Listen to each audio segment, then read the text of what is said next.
east-west lines drawn would be making love instead of making war.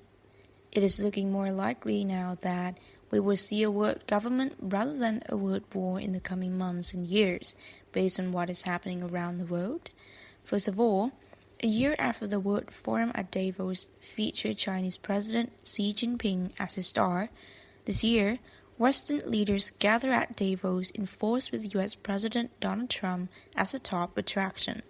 What's interesting is that this year Western dominate Davos' theme, creating a shared future in the fractured world. Is very similar to China's theme of building a community with a shared future for mankind. Of course, the Chinese and Americans are still ducking it out over who will be in charge of this shared future. Pentagon sources this week are gushing over the top about Trump and his Davos performance, noting, Trump broke Davos, with globalist CEOs from EU multinationals promising to invest and create jobs in America. They added that, with the cable defeated and unable to stage any more false flags or start World War III, Davos established the Trump world order and may have launched a global currency reset. Even more alarming, though, was the Pentagon source's assessment that a cable underwater base off Alaska may have been nuked as a military rally behind Trump, who has been promoted from POTUS to Goethe's God Empire of the U.S. The Chinese, for their part, had the following to say about Trump at Davos via their official Xinhua news agency. The United States is like the boxer who vows to obey the rules when dominate the fight, but claims the rules must be changed when he's losing.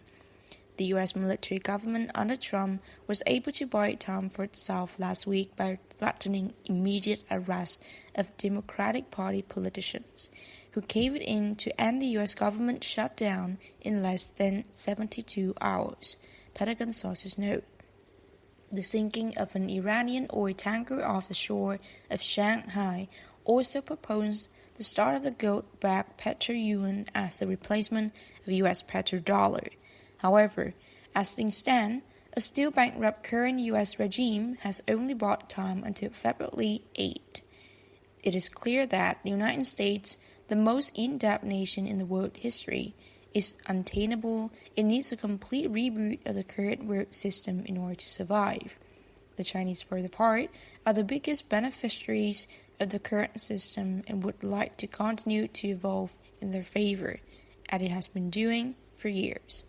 What to do about the situation will be the topic of high-level talks in Asia this week on the day of the January 31st super blood moon between representatives of the White Dragon Society and representatives of 13 bloodline families who control the current system. The WDS will be proposing a genuine jubilee, a one-time write-off of all world debts, public and private, as an initial step, according to WDS member who will be attending the talks. The talks will also discuss how to harmonize China's trillion-dollar One Belt, One Road infrastructure initiative with the Western military-industrial complex. The fact that Chinese are already paying U.S. military contractors to take charge of security for the OBOR project shows there is more harmony than strife in the real world between the two great power centers. The fact that the U.S. military has invited the Chinese to join the RIMPAC naval exercises in Hawaii this year shows that, at a working level, relations with the Chinese are already good. Overall, the WDS will be promoting a strategy of make love, not war.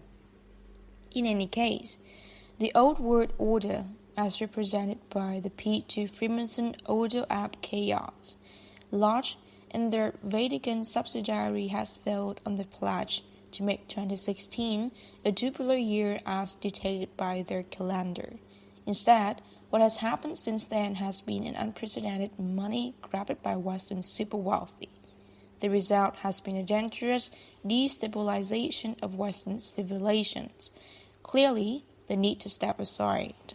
The U.S. military white hats are helping make this happen, knowing that the stone made landfall, which 90 1,000 pedos arrests worldwide, 45,000 arrest warrants pending, and the amount of civil indictments approaching 40,000.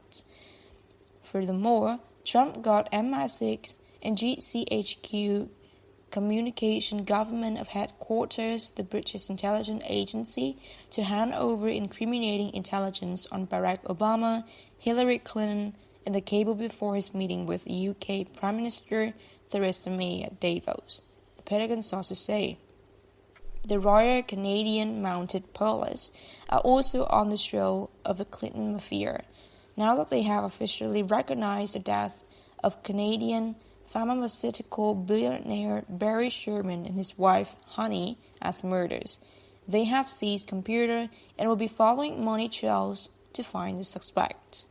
Our source in CIA say the trail will almost certainly lead to Clinton Foundation and Haiti, where Sherman's cheap genetic drugs were sold at high prices to the International Red Cross to generate off-the-books funds for various operations.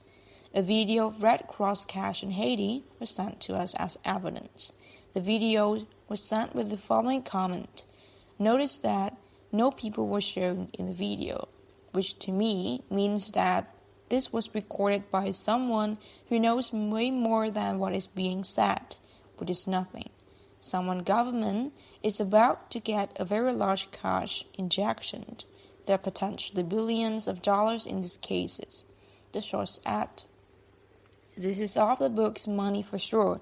We both know that the International Committee of Red Cross, based in Geneva, Switzerland, has always been a front for Khazarian mafia, a perfect way to move up ledger cash around the world from not just Switzerland, of course. As we have mentioned above, the trail from Haiti earthquake and its aftermath will lead to Fukushima and the P2 Freemason Lodge, as well as the Rothschild in Switzerland. The cable is also under heavy attack for their recent murder attempt against Trump in Las Vegas. The latest casualty is casino mogul Steve Wynn, who was forced to resign as financial chair of Republican National Committee. Officially, he's resigning because he was exposed as a serial sex predator and may lose his gaming licenses and may be fired from his publicly listed company Wynn Resorts and from his own board, just like fellow Jew Harvey Weinstein, the Pentagon sources note. U.S. military intelligence has been giving a trail to follow that will connect Wynn with Marco Front for the Dutch branch of the Rothschild Sachs-Gotha family. This in turn will lead to down Malaysian Air Flight 317 and the ongoing anti-Russian hysteria campaign in the Western corporate media, the WYDS sources say. Also, the cable is clearly aware that its fired financial system is headed for a collapse, and third, there has been a lot of skullduggery going on, as the usual involved in gold. A source close to an Asian royal family has said that the Japanese government is looking for a mining company to launder Dragon family gold that is stored under the parking lot of a temple in Nagano Prefecture, Japan. There has also been a lot of intriguing going on concerning the gigantic gold dispositions in Bougainville with the French Rothschilds, the Russians, and the U.S. military all vying for influence over this geopolitically insignificant gold. The WDS believes the gold should be used to benefit the people of Bougainville as well as the poorest people on the rest of the planet. On a final note, last week, a flurry of articles appeared in the corporate media claiming to report on George Soros. The article claimed he was speaking at Davos, yet once again, if he was speaking at a public forum in Davos as reported, dozens of news outlets would have put up independent footage of this. That has not happened, and our sources continue to tell us George Soros is no longer active and probably no longer on this earth. Right now, video technology allows disinformation operatives at various intelligence agencies to put out fake videos that support to show people like Hillary Clinton, Stephen Hawking, and etc. talking. In a sense, the Gnostic Illuminati may be right when they say the real enemy is an artificial intelligence. As things now, most of the information we get, as well as our financial system, are based on computer networks that have shown multiple signs of autonomous intelligence. That is why it is very important for us analog humans living in the original creation to place most of our trust in things we actually experience firsthand.